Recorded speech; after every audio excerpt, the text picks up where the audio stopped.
एक घंटा गुजर गया। सर्दी बढ़ने लगी। हल्कू उठ बैठा और दोनों घुटनों को छाती से मिलाकर सर को छुपा लिया। फिर भी सर्दी कम न हुई। ऐसा मालूम होता था कि सारा खून मुंजमद हो गया है। उसने उठकर आसमान की जानिब देखा। अभी कितनी रात बाकी है। वो 7 सितारे जो कुतुब के गिर्द घूमते हैं अभी अपना निसफ़र दौर भी खत्म नहीं कर चुके हैं। जब वो ऊपर आ जाएंगे तो कहीं सवेरा होगा। अभी 1 घड़ी से ज़्यादा रात बाकी है। हल्कू के खेत से थोड़ी देर के फासले पर एक बाग था। पतझड़ शुरू हो गई थी। बाग में पत्तों का ढेर लगा हुआ था। हल्कू ने सोचा चलकर पत्तियां बटोरूं और उनको जलाकर खूब तापूं। रात को कोई मुझे पत्तियां बटोरते देखे तो समझेगी कोई भूत है। कौन जाने कोई जानवर ही छुपा बैठा हो। मगर अब तो बैठे नहीं रहा जाता। उसने पास के अरहर के खेत में जाकर कई पौधे उखाड़े और उसका एक झाड़ू बनाकर हाथ में सुलगाता हुआ उपला लिए बाग की तरफ चला। जबरा ने उसे जाते देखा तो पास आया और दुम हिलाने लगा। हल्कू ने कहा, अब तो नहीं रहा जाता जबरू, चलो बाग में पत्तियां बटोर कर तापे। ठाठे हो जाएंगे तो फिर आकर सोएंगे। अभी तो रात बहुत है। जबरा ने कुकू करते हुए अपने मालिक की राय में मुआफ़िक़त जाहिर की और आगे आगे बाग की जानिब चला। बाग में घटाटोप अंधेरा छाया हुआ था। दर दरख्तों से शबनम की बूंदें टप टप टपक रही थी। एकाएक एक झोंका मेहंदी के फूलों की खुशबू लिए हुए आया। हल्कू ने कहा, कैसी अच्छी महक आई जबरा, तुम्हारी नाक में भी कुछ खुशबू रही है। जबरा को कहीं ज़मीन पर एक हड्डी परी मिल गई थी। वो उसे चूस रहा था। हल्कू ने आग ज़मीन पर रख दी और पत्तियां बटोरने लगा। थोड़ी देर में पत्तों का एक ढेर लग गया। हाथ ठिठुरते जाते थे, नंगे पांव गले जाते थे और वो पत्तियां का पहाड़ खड़ा कर रहा था। उसी अलाव में वो सर्दी को जलाकर खाक कर देगा। थोड़ी देर में अलाव जल उठा। उसकी लौ ऊपर वाले दरख्त की पत्तियों को छू छू कर भागने लगा। इस मुतजल्लल रोशनी में बाग के आलीशान दरख्त ऐसे मालूम होते थे कि वो इस ला इंतहा अंधेरे को अपनी गर्दन पर संभाले हो। तारीकी के उस अथाह समंदर में ये रोशनी एक नाव के मानिंद मालूम होती थी। हल्कू अलाव के सामने बैठा हुआ आग ताप रहा था। 1 मिनट में उसने अपनी चादर बगल में दबा ली और दोनों पांव फैला दिए। गोया वो सर्दी को ललकार कर कह रहा था, तेरे जी में आए वो कर। सर्दी की इस बेपयां ताकत पर फरह पा कर वो खुशी को छुपा न सकता था। उसने जबरे से कहा, क्यों जबरा, अब तो ठंड नहीं लग रही है। जबरा ने कुकू कर के गोया कहा, अब क्या ठंड लगेगी, लगती ही रहेगी। पहले ये तदबीर नहीं सूझी, नहीं तो इतनी ठंड क्यों खाते। जबरा ने दुम हिलाई। अच्छा आओ, इस अलाव को कूद कर पार करें, देखे कौन निकल जाए है। अगर जल गए बचा तो मैं दवा न करूँगा। जबरा ने खौफजदा निगाहों से अलाव की जानिब देखा।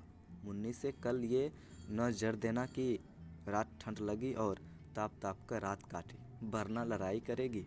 ये कहता हुआ वो उछला और उस अलाव के ऊपर से साफ निकल गया। पैरों में जरा सी लिपट लग गई, पर वो कोई बात न थी। जबरा अलाव के गिर्द घूम कर उसके पास खड़ा हुआ। हल्कू ने कहा, चलो चलो, इसकी सही नहीं, ऊपर से कूद कर आओ। वो फिर कूदा और अलाव के उस पार आ गया। पत्तियां जल चुकी थी। बगीचे में फिर अंधेरा छा गया था। राख के नीचे कुछ कुछ आग बाकी थी, जो हवा का झोंका आने पर जरा जाग उठती थी, पर एक लम्हा में फिर आंखें बंद कर लेती थी। हल्कू ने फिर चादर ओढ़ ली और गर्म राख के पास बैठा हुआ एक गीत गुनगुनाने लगा। उसके जिस्म में गर्मी आ गई थी, पर जूं सर्दी बढ़ती जाती थी उसे सुस्ती दबा लेती थी। दफअंत जबरा जोर से भौंक कर खेती की तरफ भागा। हल्कू को ऐसा मालूम हुआ कि जानवर का एक गोल उसके खेत में आया। शायद नीलगाय का झुंड था। उनके कूदने और दौड़ने की आवाज़ें साफ कान में आ रही थी। फिर एक ऐसा मालूम हुआ कि खेत में चर रही हैं। उसने दिल में कहा, जबरा के होते हुए कोई जानवर खेत में नहीं आ सकता। नोच ही डाले, मुझे वहम हो रहा है। कहा, अब तो कुछ सुनाई नहीं देता। मुझे भी कैसा धोखा हुआ। उसने जोर से आवाज़ लगाई, जबरा जबरा। जबरा भागता रहा, उसके पास न आया। जानवरों के चरने की आवाज़ चरचर सुनाई देने लगी। हल्कू अब अपने को फरेब न दे सका, मगर उसे उस वक्त अपनी जगह से हिलना जहर मालूम होता था। कैसा गरमाया हुआ मज़े से बैठा हुआ था। इस जारे पाले में खेत में जाना, जानवरों को भगाना, उनका ताकुफ़ करना उसे पहाड़ मालूम होता था। अपनी जगह से न हिला। बैठे बैठे जानवरों को भगाने के लिए चिल्लाने लगा, लिहो लिहो, हो हा हा हा। मगर जबरा फिर भौंक उठा। अगर जानवर भाग जाए तो वो अब तक लौट आया होता। नहीं भागे, अभी तक चल रहे हैं। शायद वो सब भी समझ रहे हैं कि इस सर्दी में कौन विधा है जो उनके पीछे दौड़ेगा। फसल तैयार है। कैसी अच्छी खेती थी। सारा गांव देख देख कर जलता था। उसे ये अभागे तबाह किए डालते हैं।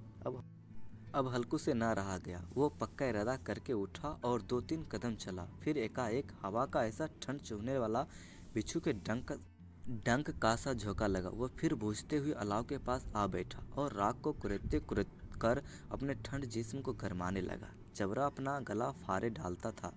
नीलगाय खेत का सफाया किए डालती थी और हल्कू गर्म राख के पास बेहिस बैठा हुआ था। अफसुर्दगी ने उसे चारों तरफ से रस्सी की तरह जकड़ रखा था। आखिर वही चादर ओढ़ कर सो गया। सवेरे जब उसकी नींद खुली तो देखा चारों तरफ धूप फैल गई है और मुन्नी खरी कह रही है, क्या आज सोते ही रहोगे तुम? यहाँ मीठी नींद सो रहे हो और उधर सारा खेत चौपट हो गया। सारा खेत का सत्यानाश हो गया। भला कोई ऐसा भी सोता है? तुम्हारे यहाँ मंडिया डालने से क्या हुआ? हल्कू ने बात बनाई, मैं मरते मरते बचा। तुझे अपने खेत की परी है। पेट में ऐसा दर्द उठा कि मैं ही जानता हूँ। दोनों फिर खेत के डाँडे पर आए। देखा खेत में एक पौधे का नाम नहीं और जबरा मंडिया के नीचे चित पड़ा है। गोया बदन में जान नहीं है। दोनों खेत की तरफ देख रहे थे। मुन्नी के चेहरे पर उदासी छाई हुई थी, पर हल्कू खुश था। मुन्नी के फिक्रमंद हो कर कहा, अब मजदूरी करके माल गुजारी देनी पड़ेगी। हल्कू ने मस्ताना अंदाज से कहा, रात को ठंड में यहाँ सोना तो न पड़ेगा। मैं इस खेत का लगान न दूंगी। ये कह देती हूँ, जीने के लिए खेती करते हैं, मरने के लिए नहीं करते। जबरा अभी तक सोया हुआ है। इतना तो कभी ना सोता था।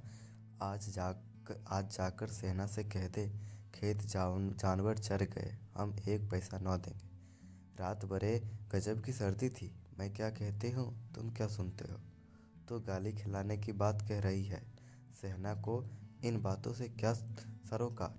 तुम्हारा खेत चाहे जानवर खाए, चाहे आग लग जाए, चाहे ओले पड़ जाए, उसे तो अपनी माल गुजारी चाहिए।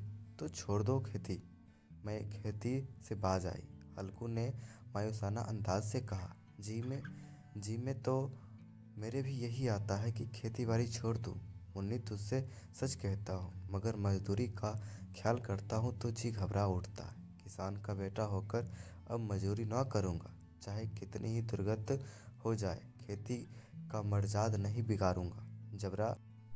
जबरा क्या सोता ही रहेगा? चल घर चल।